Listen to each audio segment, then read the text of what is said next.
Presentations are today? I'm screwed. Hey, come here.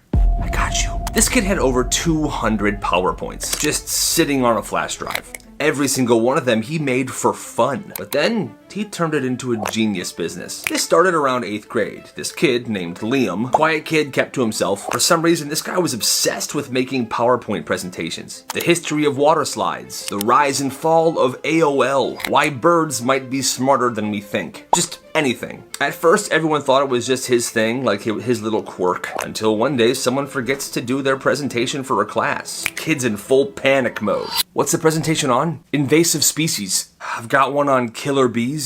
Does that work? That's perfect. Kid turns it in, changes the title slide, and boom, he gets a B. That works. And just like that, it begins. He starts selling them PowerPoints on every single topic. Historical events, weird science, fast food history, literally anything. $10 per presentation and $15 if you had to have him customize it a little bit. He called it the Vault. Some of them people bought didn't even make any sense for what they had to turn in, but it was still better than nothing. By the end of the year, he had made over $500 doing this, and he says he plans to keep on doing it because he just loves making PowerPoints and he doesn't see himself ever stopping. So the supply is endless. You gotta respect the hustle. Water's a reward.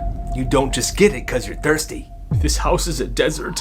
At this house, water wasn't a right. It was a privilege. Every day after school, this kid had the same rule. No exceptions. Drop your backpack, sit at the table, and do your homework. No TV, no snacks, no water. His mom would say it every day. Water is a reward, not a right. Well, one day he gets home absolutely dying of thirst. He makes a quiet move towards the kitchen. He almost reaches the faucet. Don't even think about it. She's already standing there, arms crossed. Homework first. So he's at the kitchen table, math textbook open, mouth dry as sandpaper, watching the faucet drip. Drip. Drip. He finishes his homework. He gives it to her. Messy work. Do it again. Bro almost passed out right there. When he finally earned a glass of water, she handed it to him like a prize at a carnival. Here's your water. You did really good. The next day at school, he took extra water fountain breaks because he never knew how his mom would act when he got home from school. So this girl had just turned 16 years old, and all she wanted was a simple birthday dinner. Not a party, no gifts, just one dinner with her family. Her parents promised, "Oh, of course, sweetie, we'll go out tonight anywhere you want. Any place at all." I'm so excited. Thank you.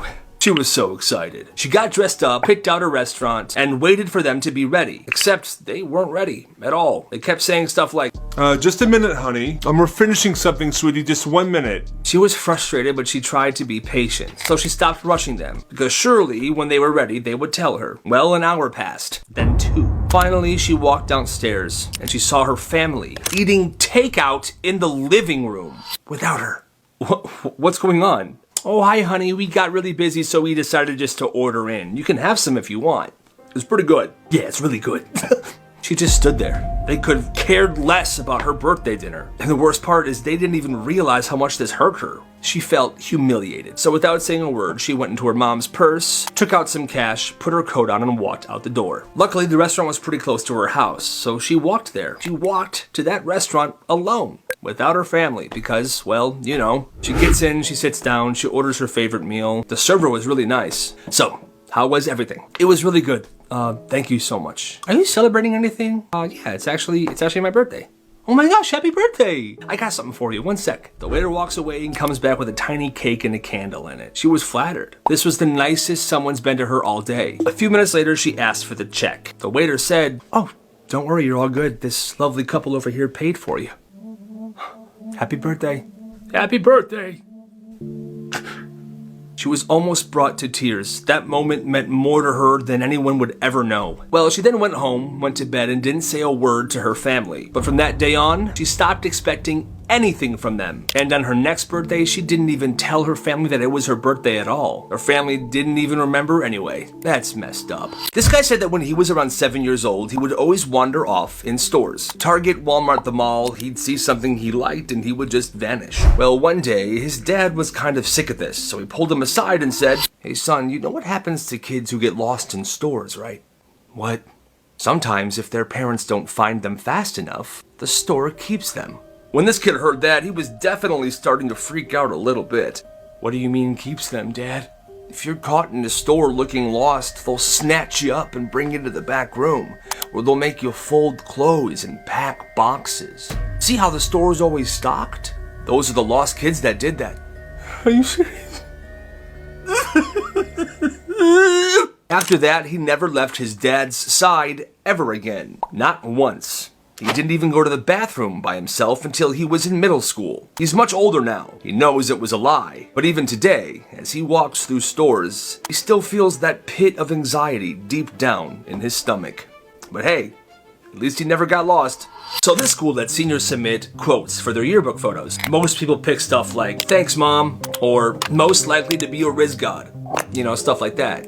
But this one senior, the kid who was always kind of getting in trouble, submitted this quote. He wanted his quote to say, "At least I'm not the principal." Apparently, this kid and the principal had some long-standing beef. Everybody thought it was gonna get flagged. Edited out. There was no way it makes it in the yearbook. Except, it did. His quote was in the yearbook. "At least I'm not the principal." The yearbook got delivered. People started flipping through, and then they found it. Page 142, bottom row, there he is. It blew up. People were taking pictures of it and posting on their social media. It was like a monument, a meme in this school. The next day, the principal calls him down to the office. "So you are not walking at graduation."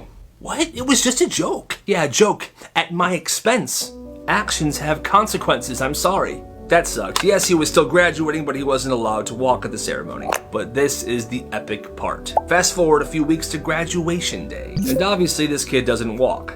But his friends do. And under their gowns, they're all wearing t-shirts that say, "At least I'm not the principal." And when their name was called and they would get up there, they would unzip and show the t-shirt.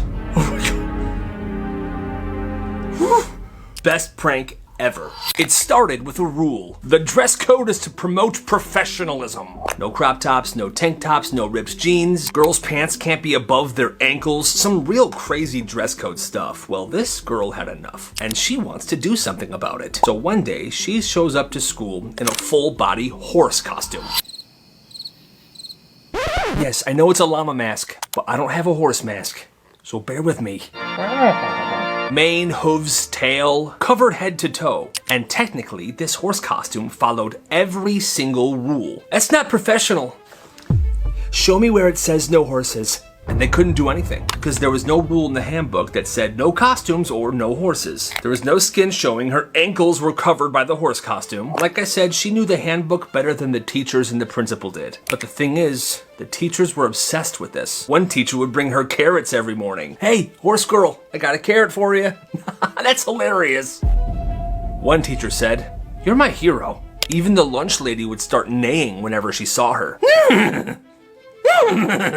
She wore this horse costume every single day for 3 straight weeks. But then the school finally added a new rule. No costume wear. This kid was sleeping over at his friend's house, and he wakes up in the middle of the night, hungry. I'm hungry. He remembers that there was graham crackers in the kitchen, and he figured that'll work. So he gets up and he steps out of the room. But the second he lays foot in the hallway, What? a motion sensor alarm goes off. Within seconds, the lights turn on and his friend's dad comes barging out of his bedroom. "Who's out here?" You. "It's just me. I was getting a snack." The dad then pointed to multiple small boxes on the baseboard of the hallway. "You see these, kid? Motion sensors. No one's allowed to leave their rooms after midnight." Heads back into the bedroom and his friend's awake. "Hey bro, I'm sorry about that. Dude, that's so messed up. You have a curfew for inside your house." "I know, it sucks." And this was so uncomfortable for him that he never slept at that house ever again. So this guy's at a crowded park, and there's a bunch of food trucks set up. There's no tables, no benches. Everyone's just sitting and eating on this concrete wall. Well, there's only one open spot left, and he begins walking towards it.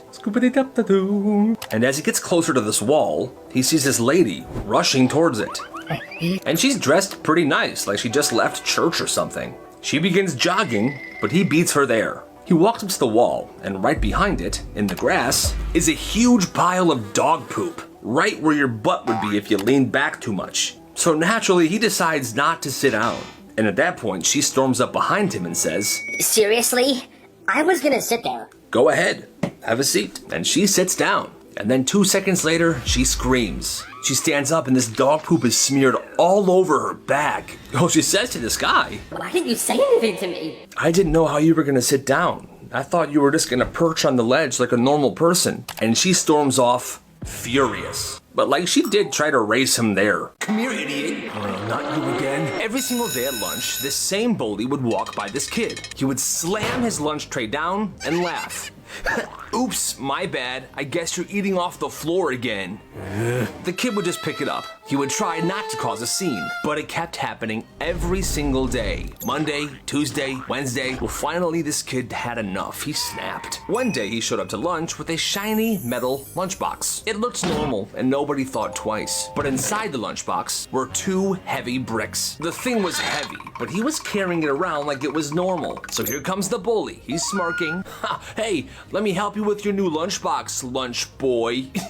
Oh, okay. And just like every other day, the bully smacks the lunchbox. But right as the bully's hand hits the lunchbox, the kid lets go right above the bully's foot. My toe! I think it's broken. Oops, my bad. And the bully's toe was broken, but it was his own fault. After that day, he did not mess with this kid ever again. Yeah, good.